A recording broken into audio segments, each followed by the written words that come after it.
everyone, welcome back to the channel It's Learner's Vlog.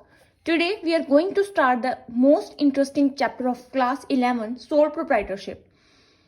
As the name clears, sole proprietorship is a non-registered unincorporated business run solely by one individual proprietor with no distinction between the business and the owner.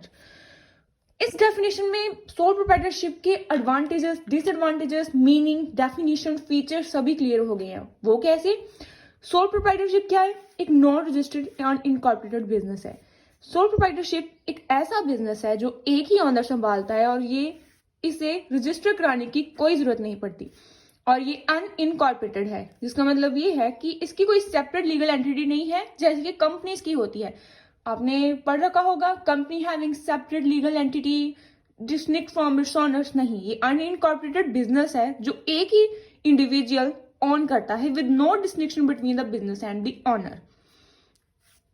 Example, a local grocery store. आपने market में देख रखा होगा कि grocery store एक ही इंसान चला रहा होता है। Local cloth store, an artist, IT consultant, freelance graphic designer, ये सब सोल प्रोप्राइटरशिप के कुछ एग्जाम्पल्स हैं। अब हम बात करते हैं फीचर्स की। One man ownership. Sole proprietorship जो है वो एक ही बंदा मैनेज करता है। सपोज ये बिजनेस है और इसका एक ही ओनर होता है जिसे हम सोल प्रोप्राइटर बोलते हैं। ये होगा सोल प्रोप्राइटर और ये उसकी sole proprietorship. Unlimited liability. In case of companies, partnership, उनकी लाइबिलिटी लिमिटेड होती है क्योंकि उन्हें अपने पर्सनल एसेट्स यूज नहीं करने पड़ते। लेकिन सपोज लोन को चुकाने के लिए, लाइबिलिटी को उतारने के लिए सोल प्रोप्राइटर, लोन लाइबिलिटी को चुकाने के लिए सोल प्रोप्राइटर के पर्सनल एसेट्स भी यूज की जा सकते हैं जिसे हम बोलते हैं अनलिमिटेड लाइबिलिटी। रिस्क बैरियर, अकेला पर्सन होता है, अकेला ही रिस्क बेयर करेगा। कंट्रोल, सबसे बड़ी एडवांटेज ये होती है कि सोल प्रोप्राइटरशिप अकेला ही बिजनेस को मैनेज, कंट्रोल करता है। Lack of business continuity. अब इसकी ये डिसएडवांटेज है कि जो सोल प्रोप्राइटर होता है उसकी बिजनेस कब तक चलेगा इसका कोई भरोसा नहीं होता क्योंकि वो अकेला मैनेज कर रहा होता है। उसकी लाइफ लिमिट होती है, ऑनर की भी और बिजनेस की भी।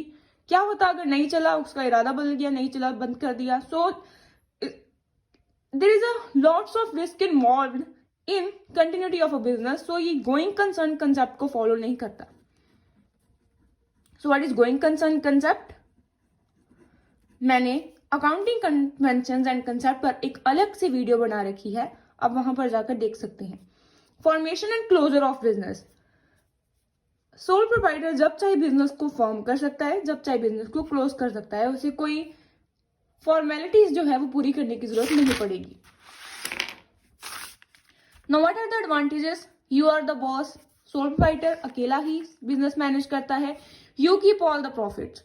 उसे अपने प्रॉफिट्स किसी के साथ शेयर नहीं करने पड़ते, वो अकेला ही सभी प्रॉफिट्स का ऑनर होता है। Startup cost are low.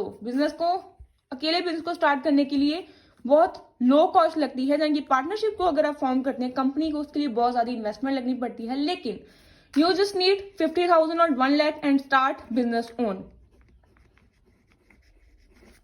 You have maximum privacy. किसी भी बिजनेस को मेंटेन करने के लिए प्राइवेसी का होना बहुत जरूरी है और जब एक अकेला आदमी सब कुछ मैनेज कर रहा होता है तो उसकी ये एडवांटेज होती है कि उसे किसी के साथ अपनी जो बिजनेस की लॉस है, बिजनेस के कुछ ड्रॉबैक्स हैं, किसी के साथ शेयर नहीं करने पड़ते। जहां फिर उसका बिजनेस कैसे चल रहा है, किस किस कंडीशन से गुजरा होता है, उसे बिल्कुल शेयर करने की जरूरत नहीं पड़ती। Now adaption to changes, quick decision. Sole proprietor को किसी की हेल्प की जरूरत नहीं पड़ती डिसीजन लेने में। अगर उसे लगता है कि उसे अपने प्रोडक्ट्स के प्राइस इंक्रीज करने हैं या डिक्रीज करने हैं तो वो डिसीजन एकदम से ले लेगा। उसे किसी के साथ डिस्कस, जब आप जितना भी डिस्कस करते हो किसी के साथ, आपको उतना ज्यादा डिले होता है डिसीजन में। सो ये एक तरह की एडवांटेज है।